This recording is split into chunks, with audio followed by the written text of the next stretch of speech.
ኢነረንሲ ስንል ከስተት የጸዳ ሙሉ በሙሉ እውነት የሆነ ማለት ነው። ግን ደግሞ አሰ ስክሪፕቸር መጽሐፍ ቅዱስ ቅዱሳን መጽሐፍ ስተት አልባ ናቸው ስንል ግን ምን ማለታችን ነው? መጽሐፍ ቅዱስ የእግዚአብሔር ቃል ከሆነ የእግዚአብሔር ቃል ነው ብለን ካመን እስትንፋስ እግዚአብሔር ነው ካለ የእግዚአብሔር ኢንስፓይሬሽን ነው የእግዚአብሔር እስትንፋስ ነው ካለ ኢንስፓየርድ ነው ካለ እርሱ ደግሞ ምንድነው? ምን አይነት አምላክ ነው? እውነተኛና የማይሳሳት ከሆነ መጽሐፍ ቅዱስ ምንድነው? ስተት አልባ ነው ማለት ነው።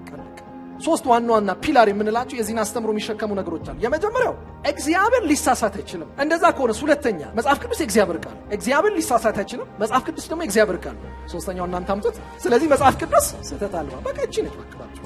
መጽሐፍ ቅዱስ ስለ እግዚአብሔር እንደዚህ ይለናል። መዝሙር 119 ቁጥር 160 ላይ ቃል በሙሉ እውነት ነው፣ ጻድቅ የሆነው ሕግህ ዘላለማዊ ነው። ቃል በሙሉ ምንድነው ማለት? መጽሐፍ ቅዱስ ስተት አለው ምናምን በጣም ብላስፌሚ ማለት ስድብ ነው።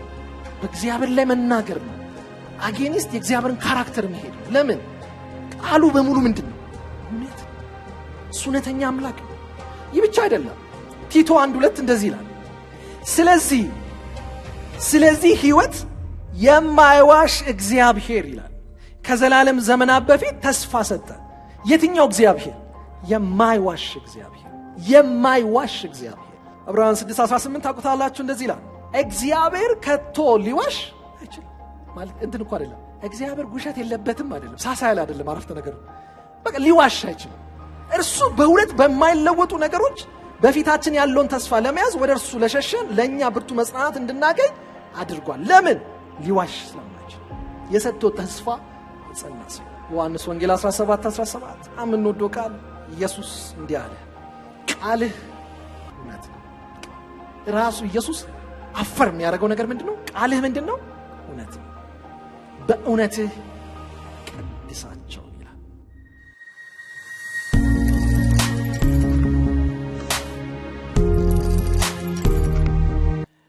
እንግዲህ የጀመርነው ትምህርት የመጽሐፍ ቅዱስ ባህሪያት በሚል የጀመርነው የመጀመሪያ ያየነው ነገር ስልጣን ወይም ኦቶሪቲ፣ የመጽሐፍ ቅዱስ ስልጣን፣ የቅዱሳን መጽሐፍት ስልጣን በሚል የመጀመሪያውን ባህሪ በሚል ውስጥ አየን። እንግዲህ የቅዱሳት መጽሐፍ ስልጣን ስንል ዋናው ትኩረት የሚያደርገው ነገር ምንድነው? በቅዱሳን መጽሐፍ የተጻፈ ሁሉ ምንድነው አለን? የእግዚአብሔር ቃል ነው። በቃ ፎከሱ ይሄ ነው። ስልጣን ስንል ቅዱሳት መጽሐፍት ውስጥ የምታገኙት ይህ ቃል የእግዚአብሔር ቃል፣ ስለዚህ ልናምነው ልንታዘዘው ይገባል ማለት ነው። በአጭሩ ይሄ ነው። ምንድነው የቅዱሳን መጽሐፍት ስልጣን? ኦቶሪቲ ኦፍ ስክሪፕቸር ስንል መጽሐፍ ቅዱስ ወይም ቅዱሳን መጽሐፍት የእግዚአብሔር ቃል ናቸው። ስለዚህ ልናምናቸው ልንታዘዛቸው ምን ይላል? ይገባል እያለን ነው። በሌላ አገላለጽ ብያቸዋለሁ። ይሄንን ቃል አለማመን ወይም አለመታዘዝ ምንድነው? እግዚአብሔርን አለማመን ወይም አለመታዘዝ ነው የሚለውን አስምረንበታል። እንግዲህ እዚህ ላይ ብዙ ነገር ተመልክተናል። እውነት መጽሐፍ ቅዱስ የእግዚአብሔር ቃል ነውን የሚለውን ሄዳችሁ ዩቲዩብ ላይ መመልከት ትችላላችሁ። የመጽሐፍ ቅዱስ የራሱ ምስክርነት አየን። መጽሐፍ ቅዱስ የራሱ ምስክርነት ስንል ራሱ ኢየሱስና ቅዱሳት መጽሐፍትን የአዲስ ኪዳን ጸሐፊዎችና ቅዱሳን መጽሐፍት ያላቸው ምስክርነት አየን። ሌላው ውስጣዊ ምስክርነት አለን። ሰዎች ሲያነቡት ይሄ መጽሐፍ እንደሌላ መጽሐፍ አይደለም አለን። ከዛ ደግሞ የተፈጸሙ ትንቢቶችን አየን። በታሪክ መካከል አብዛኛው በመጽሐፍ የምናገኛቸው ትንቢቶች ምን ብለዋል? ተፈጽሟል። ለምን? ይሄ ቃል የእግዚአብሔር ቃል ስለሆነ። ማንም ተነስቶ የተናገሩት ትንቢት አይፈጸምም። በቅዱሳን መጽሐፍት የምታገኟቸው ትንቢቶች ግን አብዛኛው ተፈጽሟል። የቀረን አንድ ትልቅ ትንቢት ነው። እንደውም ትንቢቶች ፍጻሜያቸውን በማን አግኝተዋል? በመሲሁ በክርስቶስ ኢየሱስ ክላይማክሱ እሱ ጋር ነበር፣ አግኝተዋል ብለናል። ያ ብቻ ሳይሆን ታሪካዊ፣ ሳይንሳዊ፣ አርኪኦሎጂካል የሆኑ ፋክቶችን ለዚህም ክርስቲያን ስኮላሮች ያቀርባሉ። እሱን መመልከት ትችላላችሁ።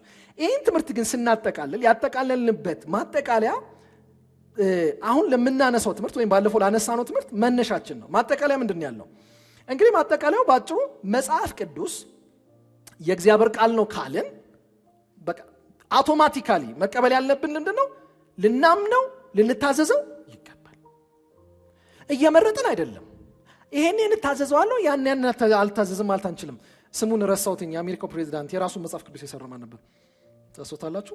ስሙን ረሳሁትኝ። እንግዲህ የአሜሪካ ፕሬዝዳንት ይታወቃል። የራሱን ባይብል ሰርቷል። ምን እንዴት እንደሰራው ታውቃላችሁ? ጽፎ አይደለም። ከመጽሐፍ ቅዱስ ውስጥ አላምንባቸውም ብሎ የሚያስባቸውን አወጣቸው። እውነተኛ ታሪክ ነው የምነግራችሁ። የሚያምንባቸውን አስቀረ። ይሄ መጽሐፍ ቅዱስ አይደለም። መጽሐፍ ቅዱስን ስናምን ሙሉ በሙሉ እንጂ ምን ፈልገውን አይደለም። ስናምነውና ስንታዘዘው በሙላት ነው የምናምነው የምንታዘዘው። ይሄ ነው። ሌላ ባለፈው ሳምንት እንዳልኳችሁ ማጠቃለያ ሐሳብ ላይ የመጽሐፍ ቅዱስ ስልጣን ፍጹም ነው። ለምን ካልን የእግዚአብሔር ስልጣን ምን ስለሆነ? ፍጹም ስለሆነ። ተናጋሪው አብሶሉት ኦቶሪቲ ስላለው ቃሉም አብሶሉት ኦቶሪቲ አለው። የምትስማሙ ከሆነ አሜን። ለዚህ ነው ማጠቃለያ ላይ እንደነገርኳችሁ ስለዚህ ሊታመንበት የሚገባ በሰው እምነትና ሕይወት ላይ የመጨረሻ ስልጣን ያለው የቤተ ክርስቲያን እምነትና ስርዓት መሰረት እርሱ ብቻ መሆኑን እናምናለን። ስንዘጋው እንደዚህ ነው የዘጋነው ስልጣን። ቃሉ የእግዚአብሔር ከሆነ በእኛ እምነትና ሕይወት ላይ የመጨረሻ ስልጣን ያለው የእግዚአብሔር ቃል ነው። በዚህ ቤት ላይ ልምምዶቻችንን የሚገዛው ምንድን ነው? የእግዚአብሔር ቃል። እምነታችን የሚመሰረተው ምንድን ነው? በእግዚአብሔር ቃል። ስለዚህ ስልጣን ስንል ይሄ ነው። ግን ከስልጣን ጋር ተያይዞ የሚመጣው ሁለተኛ የቅዱሳን መጽሐፍት ባህሪያት የመጽሐፍ ቅዱስ ባህሪ ምንድን ነው? ኢነረንሲ እንለዋለን። ስህተት አልባ ወይም እጸጽ አልባ እያለኝ ነበር ቅድም ቀና። እጸጽ የሚለው ትንሽ ቃሉ ደጋግሞ ለመጥራት ስለሚከብድ ስህተት አልባ በሚል ልጠቀም። ስህተት አልባ ወይም እጸጽ አልባ የምንለው ነው። ይሄ ምን ማለት ነው? ኢነረንሲ ሲባል ብዙ ጊዜ ተመሰማላችሁ። እንግዲህ ስህተት አልባ ስንል ቃሉ እንተርጉሞ ከተባለ ሙሉ በሙሉ እውነት ወይም ደግሞ ከስህተት የጸዳ ማለት ነው ቃሉ ዲፊኒሽኑ። ኢነረንሲ ስንል ከስህተት የጸዳ ሙሉ በሙሉ እውነት የሆነ ማለት ነው። ግን ደግሞ አሰ ስክሪፕቸር መጽሐፍ ቅዱስ ቅዱሳን መጽሐፍት ስህተት አልባ ናቸው ስንል ግን ምን ማለታችን ነው? መጽሐፍ ቅዱስ የእግዚአብሔር ቃል ከሆነ ትዛላችሁ ቅድም ይያዛሉ ያልኳችሁ እዚህ ጋር ነው። መጽሐፍ ቅዱስ የእግዚአብሔር ቃል ከሆነ የእግዚአብሔር ቃል ነው ብለን ካመን እስትንፋስ እግዚአብሔር ነው ካለን በእግዚአብሔር የእግዚአብሔር ኢንስፓይሬሽን ነው የእግዚአብሔር እስትንፋስ ነው ካለን ኢንስፓየርድ ነው ካለን እርሱ ደግሞ ምንድን ነው? ምን አይነት አምላክ ነው? እውነተኛና የማይሳሳት ከሆነ አያችሁት እንዴ ሎጂካል እንደሆነ መጽሐፍ ቅዱስ የእግዚአብሔር ቃል ነው ካለን እርሱ እግዚአብሔር ደግሞ የማይሳሳትና ስህተት አልባ ከሆነ መጽሐፍ ቅዱስ ምንድን ነው? ስህተት አልባ ነው ማለት በቃ አለቀ። ይሄን እያወራን ነው። እንግዲህ ሶስት ዋናውና መሰረታዊ ሐሳቦች አሉ። አሁን በሰጧችሁ ትርጉም ውስጥ ዲፊኒሽን ውስጥ ሶስት ዋናውና ፒላር የምንላቸው የዚህን አስተምሮ የሚሸከሙ ነገሮች አሉ። የመጀመሪያው እግዚአብሔር ሊሳሳት አይችልም። የመጀመሪያው ምንድነው? እግዚአብሔር ሊሳሳት አይችልም። ይሄ የመጀመሪያው ፕሪሚሲስ ነው። የመጀመሪያ መነሻ ሐሳባችን ይሄ ነው። እግዚአብሔር ሊሳሳት አይችልም። እንደዛ ከሆነ ሁለተኛ መጽሐፍ ቅዱስ የእግዚአብሔር ቃል ነው። እግዚአብሔር ሊሳሳት አይችልም። መጽሐፍ ቅዱስ ደግሞ የእግዚአብሔር ቃል ነው። ሶስተኛው እናንተ አምጡት። ስለዚህ መጽሐፍ ቅዱስ ስህተት አልባ በቃ እቺ ነች ባቀባጭሩ።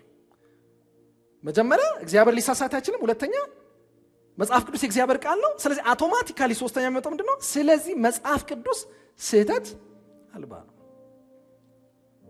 አለቀች በቃ ይሄው ነው በቃ ኢነረንሲ ስንል ይሄ ማለታችን ነው።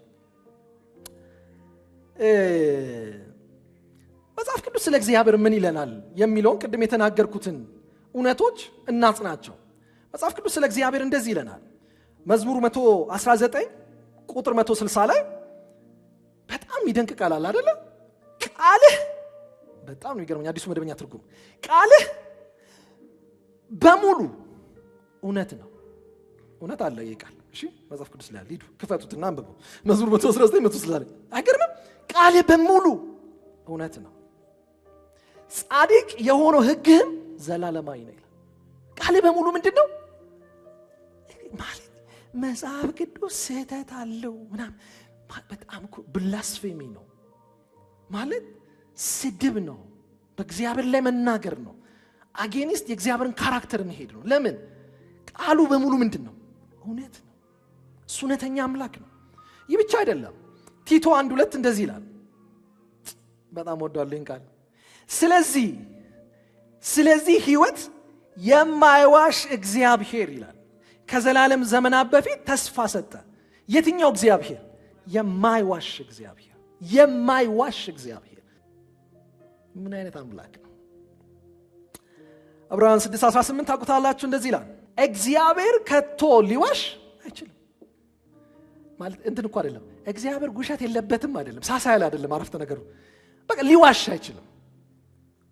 the very nature of God is truth። በቃ እግዚአብሔር እውነተኛ አምላክ ነው፣ ሊዋሽ አይችልም። የሰው ልጅ እንዲህ ማለት ትችላላችሁ? አልዋሸም ነው የምትሉት እንጂ ሊዋሽ አይችልም የሚባል ሰው የለም። እግዚአብሔር ሊዋሽ አይችልም። እርሱ በእውነት በማይለወጡ ነገሮች በፊታችን ያለውን ተስፋ ለመያዝ ወደ እርሱ ለሸሸን ለኛ ብርቱ መጽናናት እንድናገኝ አድርጓል። ለምን? ሊዋሽ ስለማይችል የሰጠው ተስፋ የጸና ስለሆነ። ከሁሉ በላይ ዮሐንስ ወንጌል 17:17 በጣም እንወደው ቃል ኢየሱስ እንዲህ አለ፣ ቃልህ እውነት ነው።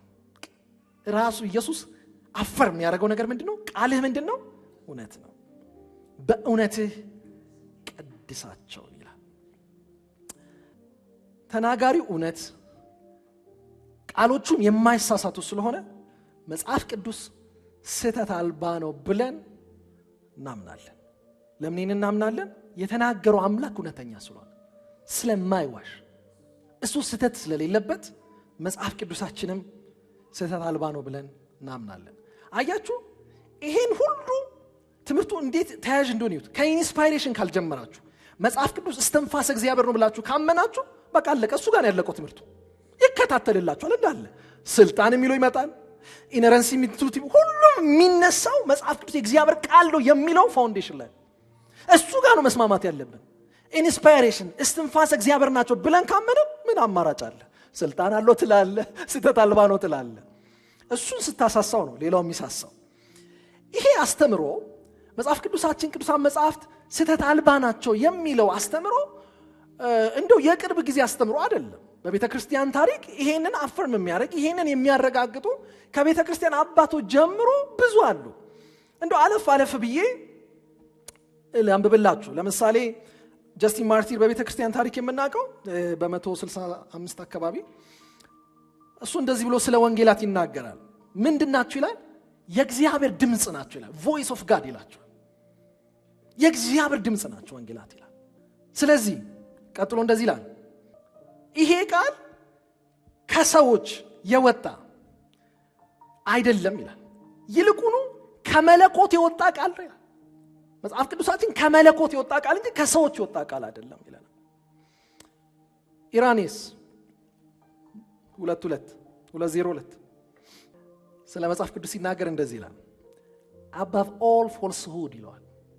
ከስህተት ምን ሩቅ በላይ ነው ይሄ ቃል። ይሄ ማለት እኮ አሁን እምላችሁ እኮ እነዚህ ሰዎች እኮ ቅዱሳት መጽሐፍ በተጻፈበት ዘመን የነበሩ ሰዎች ናቸው። በጣም ቅርብ ናቸው ለታሪኩ። እንዴት እንደሚያዩት ያላቸው ሪቨረንስ ተመልከቱ። ዛሬ እንደምናጥላሉ አይደል፣ እንደዚህ ነበር የሚያዩት። እና ስለዚህ እንደዚህ ኢራኔስ ቀጥሎ የሚለው ምንድነው? በትክክል እርግጠኛ መሆን ያለብን ነገር ቅዱሳን መጽሐፍት ፐርፌክት ናቸው ይላል። ምክንያቱስ ከስህተት ሁሉ በላይ ስለሆኑ። ስለዚህ በእግዚአብሔር ቃልና በእግዚአብሔር መንፈስ ስለተጻፉ እርግጠኛ መሆን ያለብን ነገር ምንድነው? ቅዱሳን መጽሐፍት ፍጹም ናቸው ብሎ ያስቀምጥልናል። እንግዲህ ትንሽ ገፋ ስንል ወደ 5ኛው ክፍለ ዘመን ወይም 4ኛው አካባቢ የምናገኘው ኦገስቲን መቼም እሱ ሰውዬ ሳይነሳ ይከብዳል፣ በየቦታው ይገባል። ከቤተ ክርስቲያን ታሪክ ውስጥ ማንሳት የምንችለው አንዱ ኦገስቲን ነው። እሱ እንደዚህ ይላል፣ የቀኖናዊ የሆኑ ቅዱሳን መጽሐፍትን ማክበር፣ ሪስፔክት ማድረግ፣ ሆነር ማድረግን ምን ብያለሁ ይላል? ተምሬያለሁ ይላል።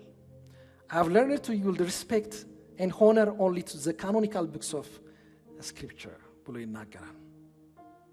ከዛ በኋላ ደግሞ እነዚህም ብቻ በጽኑ ምን እላለሁ? አምናለሁ።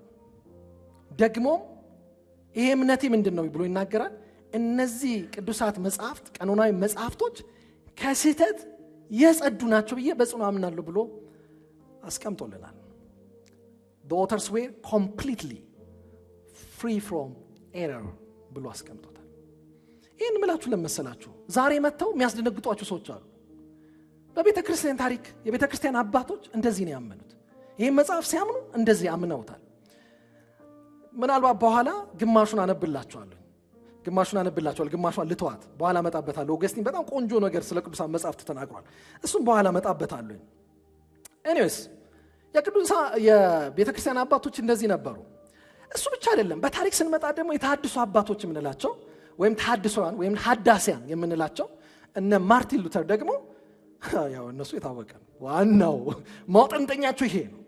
ስለዚህ እነሱም ይሄንን ይመሰክራሉ። ማርቲን ሉተር አንድ በእርግጠኝነት የሚናገረው ነገር ይላል፣ ምንም ያህል ቅዱሳን መጻሕፍት በሰዎች ቢጻፉ አንድን ማስረገጥ ያለብን ነገር ግን በሰዎች ቢጻፉም are neither of men nor from men ይላል። በሰው ቢጻፉም ከሰው አይደሉም፣ ይሄ ሊገባን ይገባል ብሎ ማርቲን ሉተር ሲያስረግጥ እንመለከታለን። ማርቲን ሉተር ቀጥሎ የሚናገረው ምን ይላል? የእግዚአብሔር ቃል ወይም ደግሞ God's word is God's word የሚለው ቪሽየስ የሆነ ነገር ይናገራል። የእግዚአብሔር ቃል የእግዚአብሔር ቃል ነው ይለናል። አንድ ሰው አንድ ቃል አንስቶ አይደለም ሐሳብ አንድ ቃል አንስቶ ስህተት ነው ሲል አለ ብላስፌሚ ነው ይላል፣ ስድብ ነው ይላል። አንድ ቃል ነው የሚለው፣ አንድ ቃል አንስቶ ይሄን መናገር አይችልም ብሎ በተደጋጋሚ ጽሁፎቹ ላይ ሲያስቀምጥ እንችላለን። እንደውም እሱ እንደሚለው ምንድነው አንድ ስህተት ካለ እንደውም ሙሉ ለሙሉ ስህተት ነው ይላል። በጣም እሱ እንደውም በጣም ከባድ ነው። እንደውም አንድ ቃል ስህተት ነው ካላችሁ እንደውም መመኑኝ ሙሉ ለሙሉ ምን ሊሆን ይችላል ያው ስህተት ነው ብሎ ይናገራልና የሉተርስ ወርክ የምንለው 35ኛው ምዕራፍ 153ኛው ቁጥር ላይ ማግኘት ትችላላችሁ። ከዛ ደግሞ 37:26 ማለት ነው። ስለዚህ የታድሱ አባቶችም ይሄንን ሲናገሩ እንመለከታለን። ምናልባት የማርቲን ሉተር ብዙ መናገር ይችላል፣ ግን ጆን ካልቪንን መመልከት እንችላለን። እሱ እንደሚለው ምንድነው ብላስፌሚ ነው። በቃ የማርቲን ሉተር ያዙ ብላስፌሚ ነው፣ ስህተት አለው ብሎ መናገር። ይሄ ቃል ስህተት አለው ማለት አጌንስት ጋድ መናገር ነው። ያው በጣም የሚወደደው ደግሞ ጠንካራ ያሉ ጽሁፎች ያሉት ከአዳሳኑ ጆን ካልቪን አለ። እሱ እንደውም ቃል በቃል የሚለው ምንድነው መጽሐፍ ቅዱስ ከእግዚአብሔር አፍ የመጣ ነው ይላል፣ የወረደ ነው፣ ለኛ የመጣ ቃል ነው ይላል። አጽንኦት ይሰጣል። ልክ ለእግዚአብሔር ያለን ሪቨረንስ ለቃሉ ሊኖረን ይገባል ይላል። ለእግዚአብሔር ያለን ፍርሃትና አክብሮት ለቃሉ ሊኖረን ይገባል። ለምን ደስ አይሉም? እንዴት እግዚአብሔርን ቃል የሚያዩበት ከራሱ አንደበት ከራሱ አፍ ይመጣ ነው ይላል። ስለዚህ the same reverence ለእግዚአብሔር ያለን ሪቨረንስ ለቃሉ ሊኖረን ይገባል። ለምን? ቃሉ ከማን ስለመጣ? ከእግዚአብሔር ስለመጣ ይላል። እና እሱም የሚያስረግጥልን የካልቪን ኮሜንታሪ ላይ የምታገኙት ነው። ምን ይላል? እነዚህ ቃሎች በተለይ ስለ ወንጌላት ስለ ቅዱሳን መጽሐፍ ሲናገር ሰርቴን ናቸው ይላል፣ እርግጠኛ ናቸው፣ ደግሞ ምንም የማይሳሳቱ ህጎች ናቸው ብሎ ይናገራል። ይሄን ሁሉ ብላችሁ ምንድነው ማለት ብለን ተነስተን እንትን የምንለው ነገር አይደለም። መጽሐፍ ቅዱስ ስህተት አልባ ነው ስንል ከማለዳ ጀምሮ ከቤተ ክርስቲያን አባቶች እስከ ሐዲያስዋኑ ድረስ ይሄንን ነገር ሲያስረግጡልን መተናል። የሚገርማቸው ይህ ብቻ አልነበረም። ይሄ መጽሐፍ ቅዱስ ስህተት አለው ምናምን ብለው አጌኒስት ስክሪፕቸር የተነሱ በተለይ ደግሞ አሁን ከ19ኛው ክፍለ ዘመን ጀምሮ 18 19 20 21ኛው ክፍለ ዘመን ላይ በጣም ብዙ ነገር ተነስተዋል። ምናልባት ስለ ኢነረንሲ መጽሐፍ ቅዱሳችን ስህተት አልባ ነው ሲባል ከጥቂት ዓመታት በፊት ያው በተለይ ደግሞ በዌስት ባሉ በምዕራብ ባሉ የሥነ መለኮት ትምህርት ቤቶች በምዕራብ ባለችው ቤተክርስቲያን ትልቅ ኢሹ ነበር። ይሄ ኢሹ በነበረበት ጊዜ አንድ ዓለም አቀፍ ካውንስል ጉባኤ አድርገው ነበር። እንደውም ስሙ ኢንተርናሽናል ካውንስል ኦን ቢብሊካል ኢነረንሲ ይሉታል። አንድ ጉባኤ አድርገው ነበር። ትልልቅ አሁን ስማቸው የምንጠሯቸው የሥነ መለኮት ሰዎች የተሳተፉበት ነው። እዛ ላይ በተለምዶ የቺካጎ ስቴትመንት ይባላል፣ የቺካጎ የእምነት አንቀጽ የሚባለውን አውጥተው ነበር እና እሱን እንደው ሙሉ ለማንበብ ጊዜ የለው፣ ግን እንዴት የሚደንቅ እንደሆነ ልነግራችሁ አልችልም። ካስቀመጧቸው አንዳንዱን ብቻ ልንገራችሁና እንጠቅልለው። እንደዚህ ብለው ይናገራሉ። እግዚአብሔር ይላሉ ራሱ እውነት የሆነና እውነትን የሚናገር አምላክ ቅዱሳን መጽሐፍትን ምን ብሏል? ኢንስፓየር አድርጓል። የትኛው እግዚአብሔር? ራሱ እውነት የሆነና እውነትን የሚናገረው ቅዱሳን መጽሐፍትን ምን ብሏል? ኢንስፓየር አድርጓል። በጣም ነው ማለት የትኛው እግዚአብሔር ነው? ይሄ ቃል የትኛው እግዚአብሔር ነው? ራሱ ምን የሆነ እውነት ደግሞ እውነትን የሚናገር ይላሉ። እና ብዙ ሚሉ ስላለ እቺን ብቻ ልበላችሁ ብዬ ነው። ምናልባት ግን ስለ ሕጸጽ አልባነት አራተኛ የሆነች አንድ አርቲክል አለች። ብዙ አርቲክሎች ናቸው ባይዘው የጻፉት። ከሱስ አንዱን ላንብብላችሁ። እንደዚህ ይላሉ። ሙሉ በሙሉ በእግዚአብሔር የተሰጠ ቃል በመሆኑ ቅዱሳት መጻሕፍት ያለ ስህተት without error or fault ናቸው። ባስተምሯቸው በሚያስተምሩት ትምህርት ሙሉ ለሙሉ ቅዱሳት መጻሕፍት ምንድናቸው? ከስህተት የጸዱ ናቸው ብሎ ይሄ ጉባኤ አስቀምጧል። በጣም ትልቅ ነው። መጽሐፎች ታተመዋል እዚህ ጉባኤ ላይ እና አብዛኛው ክርክር የነበረው እዚህ ላይ ነው። እዚህ ይህን ምንላችሁ ፈልጌ ነው፣ ከማለዳ ጀምሮ እስካሁን እስከ ቅርብ ጊዜ እዚህ መጽሐፍ ላይ ያልተነሳ የለም። እርብርብ አለ፣ ይሄ መጽሐፍማ ስህተት አለበት የሚል ግን የቤተ ክርስቲያን አባቶች ይህንን ሁሉ ዲፌንድ ሲያደርጉ ነው የኖሩት። እንግዲህ ባለፈው ሳምንት እንደነገርኳችሁ ለምንድን ነው መጽሐፍ ቅዱስን የሚተቹ ስህተት አለው የሚሉ ሰዎች የሚያነሷቸው ብዙ ምክንያቶች ቢኖሩም እንዶ አለፍ አድርጌ ለመከለስ ያህል አንዳንዱን ልንገራችሁ። ምናልባት አንዱ ሚስ አንደርስታንዲንግ የሚነሳው ምንን ካለመረዳት ነው። ቅዱሳን መጽሐፍትን የጻፉ ሰዎች በእነርሱ ዘመን የተለመዱ ምኖችን አገላለጾችን አቆጣጠሮች ምን ብለዋል ተጠቅመዋል። ባለፈው ለምሳሌ አንድ አቆጣጠር አሳይቻችኋለሁ አይደለ? አሁን ለምሳሌ ሪፖርት ሲያደርጉ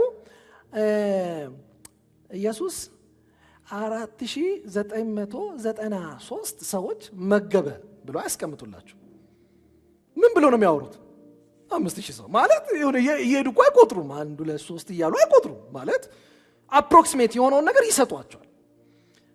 ለምሳሌ በጦርነት የነበሩ ዘገባዎችን ብታዩ እንደዛ ነው። ስለዚህ ይሄ የተለመደ አይነት ኤክስፕሬሽን አለ እና አንዳንድ ጊዜ እንዴት እንደተጻፉ ቅዱሳን መጻሕፍትን ካላስተዋለን የተጠቀሙትን ዘይቤ ኮንቴክስቹዋሊ የሚጠቀሟቸውን ነገሮች አንደርስታንድ ካላረጋችሁ ልክ አሁን በዚህ ዘመን መነጽር ብታዩ ተሆነ ግልጽ ነው አይደለ? ይሄ ብቻ አይደለም። ባለፈው ነግሬያችኋለሁ። ለምሳሌ እግዚአብሔር ለሕዝቡ መልእክትን ሲያስተላልፍ ቅዱሳን መጻሕፍቶች ሲጻፉ ጸሐፊዎቹ ነባር በሆነው ምን ወርልድ ቪው ውስጥ ንጽረተ ዓለም ውስጥ ነው የሚጽፉት ብያቸዋለሁ። ለምሳሌ አንዳንድ ጊዜ ባለፈው እንዳነሳ ነው አሁን የኢያሱን ምን አለች ምን ቆመች ይለናል። ፀሐይ ቆመች ይለናል። ከቆመች የምትቆመው ምድር ነች እንጂ ፀሐይ ልትቆም አትችልም። አሁን ባላችሁ ሳይንስ ማለት ስትፈለሰፉ ማለት ነው ያው ግልጽ ነው። ፀሐይ ነች የምትሽከረከረው ምድር ነች አይደለ? በፀሐይ ዙሪያ የምትዞረው። ስለዚህ ፀሐይ ቆመች ሲል ኤክስፕሬሽኑ ምን ማለት ነው ይገባችኋል አይደለ? አሁን ኮምፕሊኬትድ የሆነውን ማለት አስቡት። የቅዱሳን መጻሕፍት በኦርቢቷ ላይ ስትሽከረከር ኢያሱ ሲዋጋ ጠላቶቹን ሳያሸንፍ እንዳይመሽ ምን የሆነ ኮምፕሊኬትድ የሆነ ነገር ሊናገሯቸው አይችሉም። በቀላሉ ፀሐይ ቆመች ማለት ነው ቀኑ ረዘመለት። በቃ እግዚአብሔር ሚራክለስሊ ጦርነቱ እንዲያሸንፍ አደረገ ነው። ይሄን ሄዳችሁ በአንደኛው ክፍለ ዘመን ሳይንስ እንዴት ፀሐይ ትቆማለች? አባባሎቻችን እንኳን ነግሬያችኋለሁ። ሰንራይዝ እንላለን፣ ፀሐይ ስትወጣ ትላላችሁ። ፀሐይ ትወጣለች? እስቲ ንገሩኝ። ሲምፕል ሎጂክ አለ። ፀሐይ ትወጣለች? አስበሻ ታቂማ ፀሐይ ጠለቀች ፀሐይ ወጣች እንላለን። ግን እኮ የሚባል ነገር የለም በሳይንስ ማለት አክቹአሊ ፀሐይ አትወጣም፣ ፀሐይ አትገባም። የምድር ምን አንግሎ አይደለ ስትሽከረከር ሺፍት ስታደርግ ነው ፀሐይ ገባችም ይመስላል ፀሐይ ወጣችም ይመስላል። ግን ምንድነው የተለመደ አገላለጽ ነው። ስለዚህ በዛ መልኩ ብንረዳው ጥሩ ነው። ስለዚህ እንደዚህ አይነት አገላለጾችን ወስደው እንትን ይሉናል። እዚህ ላይ ዛሬ የምጨምርላችሁ ምናልባት ባለፈው ሳምንት ያልነገርኳችሁ ሳይሆን እንደው ብሎ ደስ የሚለኝ ነገር ባይዘዌ በጣም ፕሪሳፖዚሽን ይዘው ነው ወደ መጽሐፍ ቅዱስ የሚመጡት። አጌኒስት ስክሪፕቸር የሚያወሩ ሰዎች መጽሐፍ ቅዱስን ስህተት አለበት ብለው የሚመጡ ሰዎች ኦልሬዲ ፕሪሳፖዚሽን አላቸው። ምን የሚል በቃ ስህተት አለበት ብለው ነው የሚመጡ። ስለዚህ ስህተት ለመፈለግ ስለሚመጡ እውነቱ አይታያቸውም። ብዙ ጊዜ የሚገርማችሁ ከሆነ ዓመታት በፊት በአማርኛ ምንድን ነው የምንላቸው እነዚህ ኬጣውያን ናቸው። ከሆነ ዓመታት በፊት እንደዚህ የሚባሉ ህዝቦች የሉም ብለው ደምድመው ነበር። የሚገርማችሁ ሪሴንት ዲስከቨሪ አመኑ። አይ ነበሩ ለካ አሉ። ስለዚህ እነሱ ያልደረሱበት ሁሉ ውሸት ነው። አያችሁ፣ ይሄ ነው ችግሩ። እነሱ ያልደረሱበት ሁሉ ውሸት መጽሐፍ ቅዱስ ላይ ምን ማለት ነው? ከመጽሐፍ ቅዱስ በላይ ሌላ አውቶሪቲ ኮል ያደርጋሉ እነሱ። ስለዚህ ሌላ ከመጽሐፍ ቅዱስ ውጪ ያለ ነገር ካላረጋገጠ መጽሐፍ ቅዱስ ውስጥ ያለው ውሸት ነው ለነሱ። ይሄ ነው አንዱ ችግሩ የሚመጣው። አንደርስታንድ አድርጋችሁኛል? ከመጽሐፍ ቅዱስ ውጪ ያለ ሌላ ማስረጃ ካልመጣ ካላረጋገጠው መጽሐፍ ቅዱስ ውሸት ነው። አንፎርቹኔትሊ አንዳንዱ እንደዚህ አይነት አመለካከቶቻቸው አሁን በሚገኙ አርኪኦሎጂካል ፋክቶች ሳይንቲፊክ በሆኑ እውነቶች እነሱ ራሱ አንዳንዴ ኮምሽሽ እያሉ ይመጡ። ግን ሲጀምር ፕሪሳፖዚሽን እንዳላቸው አትርሱ። ወደ መጽሐፉ የሚመጡት ስህተት መሆኑን ለማረጋገጥ ፈልገው ኒውትራል አይደለም ማለት። ይሄ በጣም ጥንቃቄ ሊደረግበት ይችላል ብያችኋለሁ። ምናልባት ግን ባለፈው ሳምንት ኮንፊውዝ አድርጊያችሁ ከሆነ ትንሽ ጊዜ ብሰጠው ጥሩ ነው ብዬ ያሰብኩት ነገር ከኢነረንሲ ጋር መጽሐፍ ቅዱሳችን ስህተት አልባ ነው ብሎ ሲያስተምሩ ቅድም ያልኳችሁ የዚህ የቺካጎ ያልኳችሁ አንቀጽ ራሱ የእምነት አንቀጽም ሆነ ራሱ ይሄ አስተምሮ አንድ ነገር ለብቻው ነጥሎ ያወጣል። ባለፈው ሳምንት ብያችሁ ዛሬ ግን አላልኳችሁም፣ ወደ ኋላ አድርጊያታለሁ። ስህተት የለውም ስህተት አልባ ነው ይሉና ግን የትኛው ይላሉ? የመጀመሪያው ብለው ይናገሩ። የመጀመሪያው ቅጽ ኦሪጂናል ዶክመንት ኦሪጂናል ቴክስት ወይም ደግሞ አውቶግራፍ እንለዋለን። ምን ማለት ነው? መጀመሪያ የተጻፈው ይላሉ። ይሄ ብዙ ግራ ይገባችሁ፣ ብዙ ግራ የሚገባ ነገር አይደለም። አሁንም በእጃችን ላይ ያለው መጽሐፍ ቅዱስም ስህተት አልባ ነው ማለት እንችላለን። ምን ማለት እንደሆነ ግን ትንሽ ላብራራላችሁ ፈልጋለሁ። ምን ማለት ነው? አውቶግራፍ የምንለው ወይም ኦሪጂናል ዶክመንት ኦሪጂናል ቴክስት የምንለው የመጀመሪያው የተጻፈው ነው። የመጀመሪያው የተጻፈው እጃችን ላይ አለ የለም? ምንም ግልጽ ነው። ምንም አንድ እኮ ነች። ዛሬ ስንት ነው ያለው እጃችን ላይ? ማለት የመጀመሪያው የምንለው እንደሌለ እናውቃለን። ይልቁኑ ያለን ምንድን ነው? ኮፒዎች ናቸው። የመጀመሪያው ኮፒዎች ናቸው፣ ቅጂዎች ናቸው። ሲያልፍ ደግሞ እንደኛ ይለቱ ደግሞ እጃችን ላይ ያለው ምንድን ነው? ትርጉም ነው ያለው። ስለዚህ ቅጂዎችና ትርጉሞች ነው ያላቸው። ስለዚህ ምን ማለት ነው?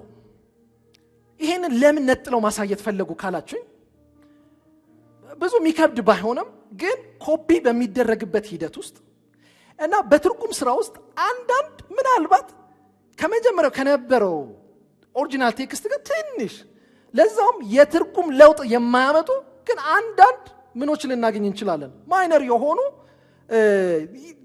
ትንንሽ የሆኑ ዲፌክቶችን ልናገኝ እንችላለን። እሱም እንዴት አርገው ቅዱሳን መጽሐፍት እንደተገለበጡ በታሪክ ካወቃችሁ ብዙ አይረብሻችሁ። እና ይሄ ቴክስቹዋል ክሪቲሲዝም ይባላል። ተውት ስሙን አትጨነቁ። ምን ማለት ነው? ምንድነው የሚያጠናው ካልን ጽሁፎችን ወይም ደግሞ ማኑስክሪፕት መጽሐፍቶችን ያሉትን መጽሐፍቶችን በግሪክ የነበሩ ብዙ መጽሐፍቶችን በማመሳከር ምን ያህል ለኦሪጂናል ዶክመንቱ ሪኮንስትራክት ይባላል እውነተኛው የመጀመሪያው የትኛው ሊሆን ይችላል የሚለውን ሲያወጡ ኦልሞስት ምንድነው የሚለው እንደውም ስፕራውል ይመስለኛል ይሄን የተናገረው 99% በላይ ሪኮንስትራክት ማድረግ ይቻላል። ለምን? በጣም ብዙ መረጃ አለን። በነገራችን ላይ የአዲስ ኪዳናችን በአዲስ ኪዳን የተጻፉ መጽሐፍት እስከዛሬ ያሉ መጽሐፍት የጥንቶቹን ነው ማውራቸው ወደ 5700 ይደርሳሉ። ካኑ ኢማጂን እንደዚህ አይነት መጽሐፍ አለ በታሪክ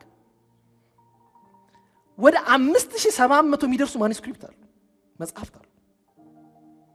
እና እነሱን ሁሉ ብታስተያዩ ብዙ አይገርማችሁ። የሆነማ ነበረ ምናም ብሎ አንዳንድ ይሄ ኮንስፓይረሲ ቲዮሪ የሚሰሩ አሉ። ዋናው የመጀመሪያው ርዕስ እኮ የለም። ይሄው እስቲ 5700ን አስተያያቸው።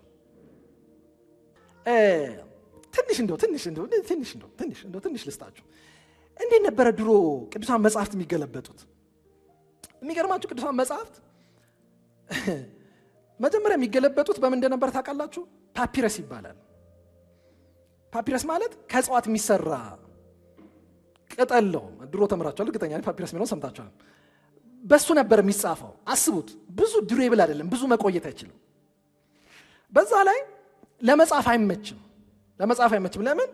ይሄ እጽዋቱ የሚሰራበት ስር እንትን ስላለው ሲጽፉት ዲፌክት ሊኖረው ይችላል ሲገለብጡ ማለት ነው። አስቡት፣ ያንን የሚያክል ቅዱሳን መጽሐፍት በእጅ ነው የሚገለበጡት።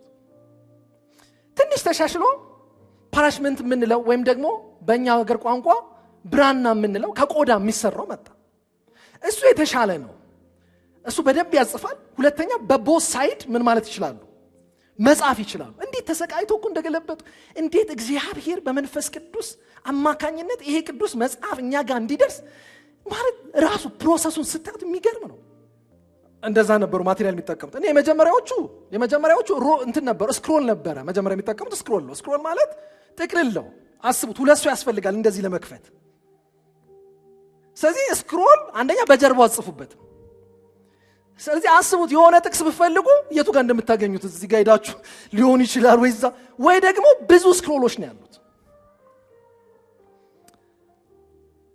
ግን እግዚአብሔር ይመስገን ኮዴክስ የሚባል ነገር መጣ ቀጥሎ ኮዴክስ ማለት ጥራዝ ማለት ነው እሱ መጣ ያያችሁ እንዴ በጣም በረጅም ፕሮሰስ እኮ ነው የመጣው ጥራዙ ሲመጣ ቀላል የሆነው ነገር ምንድነው ከፊትም ከኋላ ኖሮ ማለት ነው እና መጽሐፍ ቅዱስ በነገራችን ላይ ማንም ተነስቶ ማስገልበጥ አይችልም እንደውም ኮፒውን አብዛኛውን ጊዜ ያሰሩት ነገስታት ናቸው አይደል ንጉሶች ናቸው ወይም ደግሞ በጣም ብር ያላቸው መሆን አለባቸው ማን ፈልጋለሁ ብላችሁ ሄዳችሁ የምትገዙት ነገርም አልነበረም በዚህ ዕውቀቱና ስልጣናው ያላቸው ሰዎች ነው የሚጽፉት ብዙ አይነት ያጻጻፍ ስታይል ነበር እንደ ካፒታል ሌተር ይጽፉታል ሄዳችሁ ስትመለከቱ አንዳንዴ ስሞል ይሆናል ከርሲቭ የሚባል ደግሞ ነበራቸው እንደ ቅጥልጥል ይጽፉት ነበር አስቡት ይሄን ሁሉ ነው እንግዲህ ሲተረጎም ሲገለበጥ ቅጂው ትርጉሙ ሲመጣ ምናልባት የስፔሊንግ ኤረሮች ቢኖሩ እንደዚህ አይነት ነገሮች ቢኖሩ አንደርስታንደብል ነው ምንላችሁ ለዚህ ነው ታሪኩን ስታዩት ይሄን ይመስላል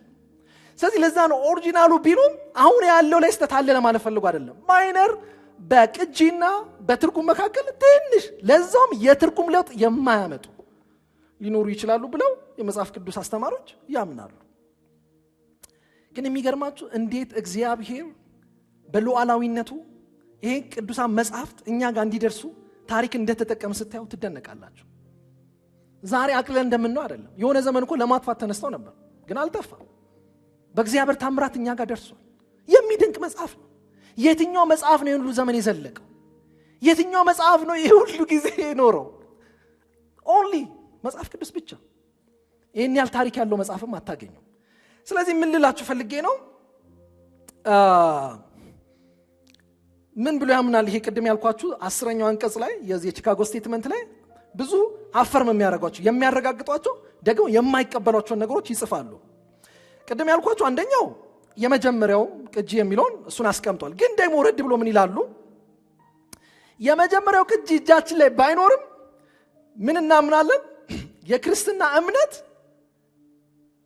ምንም አይነት ተጽዕኖ የክርስትና እምነታችን የለም ለምን እነዚህ እጃችን ላይ ያሉት ቅጂዎችና ትርጉሞች ከበቂ በላይ ናቸው ብለው ይሄንን አስረግጠው ነግረውናል ስለዚህ ማንም መጥቶ የመጀመሪያው የለም ኦፍ ኮርስ ግን ኮፒዎች አሉ ለዛው እርግጠኛ ሆነ የምንናገርባቸው ይሄንን ማመን አለብን ይሄንን ማረጋገጥ መቻል አለብን ብዬ ልነግራችሁ እወዳለሁ አይ ዊሽ ዲቴል ገብቼ ስለዚህኛው አንቀጽ ባወራ ግን ይበቃችኋል ብዬ አምናለሁ ስለዚህ ቅድም እንዳልኳችሁ ከ99% በላይ ብሎ አስቀምጡታል አርሲስ ፕሮል ከእንደገና ያንን ነገር ማስቀመጥ ተችሏል ብዬ አምናለሁ ብሎ ይናገራል እዚህ ጋር ልምጣ ኦገስቲን የተናገረው ነገር ልመለስ ግን ይላል ኦገስቲን እንግዲህ እግዚአብሔር የማይሳሳት ከሆነ ደግሞ ቅዱሳን መጻሕፍት በእግዚአብሔር እስትንፋስ ከተጻፉ ምንም ስህተት ከሌለባቸው አንዳች ስህተት ብናገኝ በመጽሐፍቶቻችን አንዳች ስህተት ብናገኝ በቅጂዎቻችን ወይም በትርጉማችን ይላል በመጀመሪያው መጽሐፍ የሌለ ግን አግኝተን ቢሆን ትንሽ ጥቃቅን የሆነች እንኳን ብናገኝ ይላል አንድ ነገር ይናገረናል እንደዚህ አይነት ክፍተቶች እንደዚህ አይነት ጋፖች ካሉ ወይም ኮንፊውዥን የሚፈጥሩብን ነገሮች ካሉ የዚህ መጽሐፍ ደራሲ ተሳስቷል ብለን መናገር አንችልም ነገር ግን ወይ ያ የቅጂው ስራ ወይ ትርጉሙ ምናልባት ኤረር ገጥሞት ሊሆን ይችላል ይለናል የመጀመሪያው እሱ ነው ቅድም እንዳልኳችሁ ወይ ቅጂው ኮፒው ወይ ደግሞ ትራንስሌሽኑ ሊሆን ይችላል ይላል የመጨረሻው ግን የሚነግረን ነገር አንድ ነው ወይ አልተረዳችሁትም ባጭሩ አልተረዳችሁትም ብሎ ኦገስቲን ይዘጋዋል you have not understood either the manuscript is faulty or the translation is wrong or you have not understood አለቀ ከዚህ ውጪ ሌላ ታምር የለም ከዚህ ወዳጆቼ ምንም ያህል መጽሐፍ ቅዱስ ስተት አልባ ቢሆንም የሰው ልጆች አተረጓጉም ሊሳሳት ይችላል። ይሄ መረሳት የሌለበት ነገር ነው። በእርግጥ ይሄንን በሚቀጥለው ጊዜ በመናነሳው ሐሳብ ውስጥ እንመለከተዋለን። ስለ ክላሪቲ ነው በሚቀጥለው ጊዜ ምን እንነጋገረው። ዛሬ አነሳዋለሁ ብዬ ነበር፣ ችግር የለውም ኔክስት ዊክ እናነሳዋለን። የቅዱሳን መጽሐፍት ግልጽነት፣ መጽሐፍ ቅዱሳችን ልንረዳው በመንችል ግልጽነት ተጽፏል ብለን የምናምነው ላይ ስመጣ አንዳንድ ጊዜ ለምን ግልጽ ያልሆኑ ክፍሎች ካሉ እንዴት እናርጋቸው ወደሚለው እንመጣለን። ስለዚህ አንዳንድ ጊዜ ስተቱ ያተረጓጉሙ ሆኖ ታገኙታላችሁ። መቼም ይሄን መጽሐፍ ቅዱስ ጠቅሶ ብዙ ጉድ የሰራ ሰው አለ። እውነት ውሸት? መጽሐፉ ዝም ነው የሚለው። ምን ያርግ? መጽሐፉ ዝም ነው የሚለው። ቦጭቆት ለሮጠው በትክክልም ለተረጎመው ያው ነው። ስለዚህ አንዳንድ መጽሐፍ ቅዱስ ላይ የሚነሱ ስተት ናቸው ብለው የሚያነሷቸው የመጽሐፍ ቅዱስን አተረጓጎም በስርዓት ካለመከተልና ካለመረዳትም ጭምር አንዳንዴ እንደሚመጡ ልንገነዘብና ልናስብ ይገባል። የንባባትን አውድ መሳት፣ ለምሳሌ አሁን ከተጻፈበት አውድ ስትዋጧቸው አንዳንድ ጊዜ የሚጋጩ ይመስሏቸዋል። ባለፈው ሳምንት ላሳያችሁ ሞክሬያለሁ። ለምሳሌ ወንጌላት ላይ ስትሄዱ አንድ ስቶሪ፣ አንድ የተፈጠረን ክስተት በተለያየ መልኩ ምን ይላሉ? ይዘግባሉ። በተለይ ሲኖፕቲክ ጎስፕል የምንላቸው ትይዮቹ ወንጌላት የሚባሉት ማቴዎስ፣ ማርቆስና ሉቃስ አንድን ስቶሪ ከተለያየ አቅጣጫ ሲዘግቡ ኢቭን የማይስማሙና ጭራሽ የማይገናኙ ይመስላል። ግን በአውዳቸው መሰረትና ኢንፈሲሳቸው ምን ትኩረት ሊሰጥ ነው የፈለገው ማርቆስ? አሁን ለምሳሌ ማርቆስ ብዙ ሀተታ ያበዛም እንደሌሎቹ ወዲያውም እያለ 16 ያልቅ። ለምን? ትኩረቱ አንድ ነው። እሱ ፎከስ እንድናደርግለት እንድናው የሚፈልጋቸው ሐሳቦች ስላሉ ወደዛ ነው። ታሪኩን በጣም ያሮጠዋል። ቆንጆ ደግሞ ናሬቲቭ የሚሰጠው ማን ነው? ሉቃስ። በስማ ሉቃስ ጠንቅቅ አድርጎ ነው የሚጽፈው። መቼም እሱ ያው አይታማም ማለት ሉቃስንም ሐዋርያት ሥራንም ሲጽፍ በጣም ይገርማል። እሱ ደግሞ በቃ ከታች ይጽፋል። ከዚህ አውዳቸውን ኢንፈሰስ የሚሰጡትን ቦታ ማየት አንዳንድ ነገሮች ስህተት ነው ተብሎ የተተረጎሙትን በዛ መልኩ ብናያቸው እንዳደሉ እናረጋግጣለን። ይህን ሁሉ ያልኳችሁ ምክንያት ለምንድን ነው? ምናልባት ባለፈው ሳምንትም ብያችኋለሁ። መጽሐፍ ቅዱሳችን መለኮታዊ መጽሐፍ ብቻ አይደለም። አዎ መለኮታዊ ነው፣ ግን ሰዋዊ መጽሐፍም ነው። እኛ መንደር የተጻፈ በእኛ አውድ በእኛ ታሪክ ውስጥ የተጻፈ መጽሐፍ ነው። ስለዚህ የግድ እኛ መንደር ያለ መጽሐፍ ስለሆነ ታሪክን ማወቅ፣ አውዱን ማወቅ፣ እነዚህ ሁሉ ይጠበቁብናል። የተለያዩ ምንጮችን ማጥናት፣ ይሄ ሁሉ ይጠበቅብናል እንጂ ብድግ አድርጎት ማንም አለው ስነ አፈታት አለው የራሱ አውድ አለው እንዴ። የሆነ ዘመን ውስጥ እኮ የተጻፈ መጽሐፍ እንደሆነ አትርሱት። ሄዳችሁ ማወቅ ያለባችሁ ታሪክ አለ። ስለዚህ እነዚህ ሁሉ ተደራርበው ነው፣ እነዚህን ካለመረዳት ጭምር ነው መጽሐፍ ቅዱስን አጌንስት ሆነው ስተት አለ የሚሉት። ስለዚህ እነዚህ ነገሮች በእርጋታና በማስተዋል ካልታዩ ለእንደዚህ አይነት ነገር ተጋላጭ እንሆናለን። የሚጋጭ ይመስለናል፣ ስተት ያለበት ይመስለናል። በፍጹም እነዚህ ነገሮች በጥንቃቄ ዲል ሊደረጉ ይገባል። እዚህ መጠቅለያችን ምንድን ነው ካላችሁኝ፣ መጽሐፍ ቅዱሳችን የእግዚአብሔር ቃል ነው። እግዚአብሔር ደግሞ ምን አይልም? አይሳሳት፣ ሊሳሳት አይችልም። እሱ እውነተኛ ነው። እሱ እውነተኛ ከሆነ ቃሎቹ እውነት ናቸው። ቃልህ እውነት ነው። ቃልህ እውነት ነው። እስቲ ቃልህ እውነት ነው በሉ እስቲ። እና ወዳጆቼ መልእክቴ አንድ ነው። በዚህ ዘመን እግዚአብሔርን ቃል ሲያቀሉ ስታዩ ሊዘገንናችሁ ይገባል። ምን ይሄ ቃል ይላል? የእግዚአብሔር ቃል ማለት መጽሐፍ ቅዱስ ማለት የእግዚአብሔር ቃል ነው። ብራዘር እንዲህ ነው አባቶች የገለጹት፣ ከራሱ አፍ የወጣ ነው ይላሉ። ልክ ለእግዚአብሔር ባለን ሪፈረንስ ፍርሃትና አክብሮት ቃሉን እናከብር ይገባናል ብለዋል እንደነ ጆን ካልቪን አይነት እንጂ ይሄ እኮ ቃል ማለት ወዳጆቼ አታምልኩት። ሲጀምር አምልኩት ያለም ሰው የለም። ግን ለማለት የተፈለገው ነገር ግን ምንድነው ነው ጥያቄ። እናቀለው ቃሉን ዘግተን የኛን ተረት እንቀጥል? ተረታችንን እናውራ? ምን ልናወራ ነው?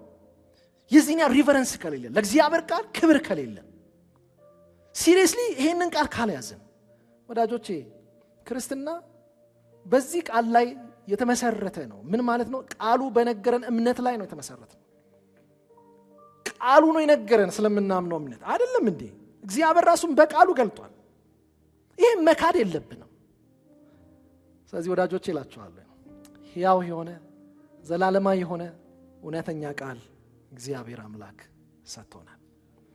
እግዚአብሔር ቃል ኢነረንት ነው፣ ሕጸጽ አልባ ወይም ስህተት አልባ ነው ብለን እናምናለን። እግዚአብሔር ይመስገን።